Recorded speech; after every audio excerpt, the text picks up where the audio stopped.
خلکو سره د اوبو دننه کاغذونه دي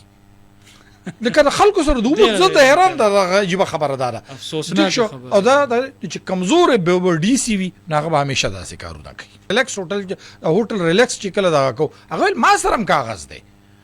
کاغذ چا جاری کړی دی د دې ډیپټي کمشنر ماته تملي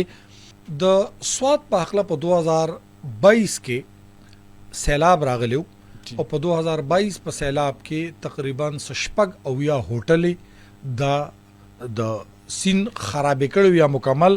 یا جزوی تور او به د هغې نشاندهی وشوله چې د سلو نه زیاتې هوټلې دی وخت کې د کالام نوالا تر د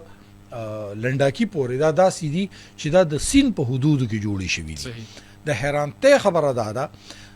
د پټواري او د تحصیلدار دا براه راست ډیپټي کمشنر ته جواب دی او د سین د سواد په سین کې دننه هوټلو ته کاغذونه ورکول د هغوی پټوار ټیک کول دا په بنیادی توګه چې چا کړي دي هغه د ډیپټي کمشنر دغه تیرو ډیپټي کمشنرانو مجبوري وه او دغوی ذمواري وه هغوی کړي دي ټیک شو دغلته چې څومره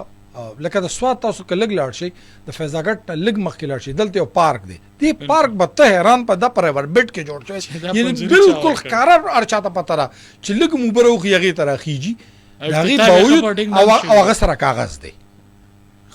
دغه سره کاغذ دی هغه سره کاغذ دی د سواد نور هوټلې چې کوم دي سواستو د ټولې هوټلې چې کومې جوړي دا ما ته ووایي که دا په کومه خاطه کې جوړې شوي هر هوټل سره کاغذ دی د هر هوټل سره چې کاغذ دی پرون چې دا ریلیکس هوټل ریلیکس چې کله دغه کو هغه ما سره هم کاغذ دی کاغذ چا جاری کړی دی د دې ډیپټي کمشنر ماته تملي تحصیلدار د دې ډیپټي کمشنر ماته تملي پټوار هوایي ځمکې چې کوم دی د دوی پسې خیجولي دي او دوی له دلته ځایونه ورکړي دي ریور پروټیکشن ایکټ باوجود د ریور پروټیکشن ایکټ 2014 باوجود دوی دلته ځمکې چې کوم دی د خلکو له ورکړي دي کاغذ هر چاته خي او به یې په عدالتونو کې پاغه کاغذونو باندې حکم امتناعي یلي او به تاسو ته پته په کاغذونو کې چرته کی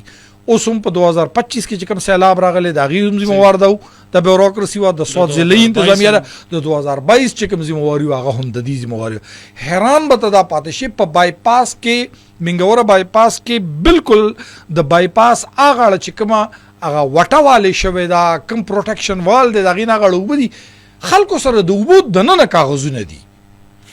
لکه د خلکو سره د اوبو زه د حیران د عجیبه خبره ده افسوسناک او دا چې کمزور به ډي سی وي هغه به همیشه داسې کارونه کوي همیشه به